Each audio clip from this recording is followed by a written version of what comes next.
Two sisters walk to the mall on a spring afternoon. They're never seen again. No witnesses, no bodies, just an eerie silence that stretched across decades. This is the heartbreaking story of the Lyon Sisters and how one of America's longest-running mysteries was finally cracked. It was March 25, 1975, the first warm day of the year in Wheaton, Maryland, a quiet DC suburb. That afternoon, Katherine Lyon, aged 10, and her older sister Sheila, 12, asked their mother for permission to walk to the Wheaton Plaza Mall. It was a trip they'd taken many times before. The mall was less than a mile from their home. It was the mid-70s. People still felt safe letting their kids roam. The kids left around 11 a.m. and were last seen between 1 and 2 p.m., chatting and laughing near the mall's entrance. They never came home. By dinner time, their parents knew something was wrong. Calls to friends led nowhere. The family called the police, and by that night a full-scale search was underway. But no trace of the girls was ever found. The case exploded into the national spotlight. For weeks, local news covered the search non-stop. Thousands of volunteers scoured the woods, abandoned buildings, storm drains, anywhere the sisters might have wandered. The FBI joined in, rewards were offered, tip lines were flooded, and then the sketch appeared. Multiple witnesses reported seeing the girls speaking with a middle-aged man with a tape recorder and a mic. He was described as tall, thin, with shaggy hair, possibly asking the young girls to record their voices for a radio project.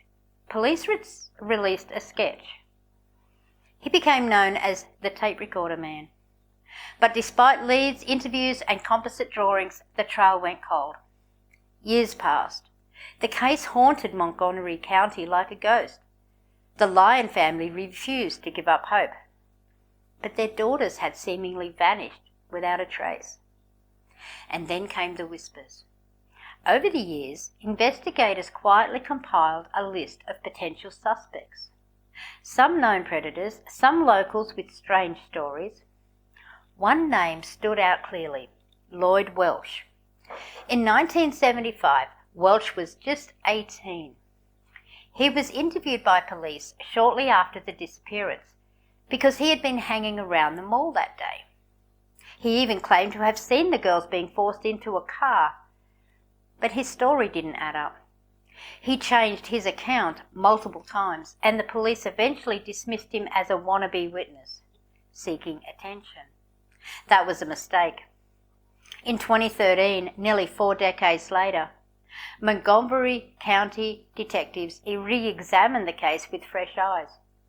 Advances in technology and database access led them to revisit old interviews.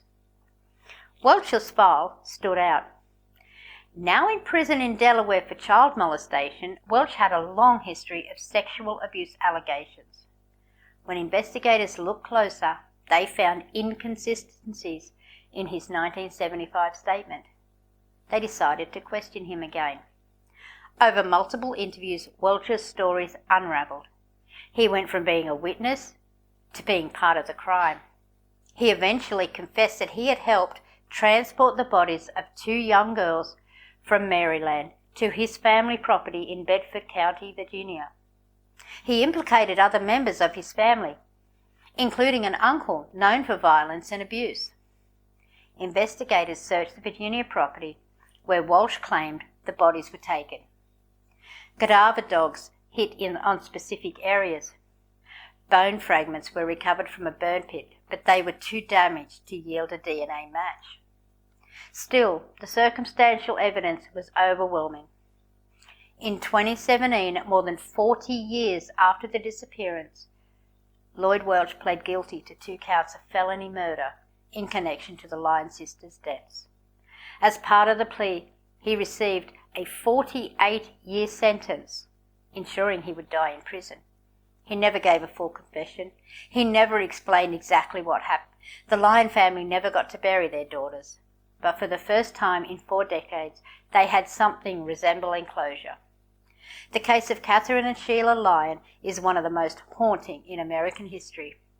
Not just because of the horror, but because it represents a complete breakdown in early criminal justice. The original suspect was overlooked. Witness tips were ignored.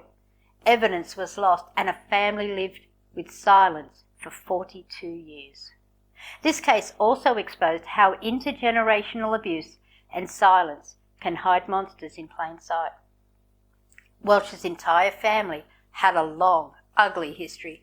Allegations of sexual abuse, incest, and violence, some of it spanning back generations, and yet no one said anything.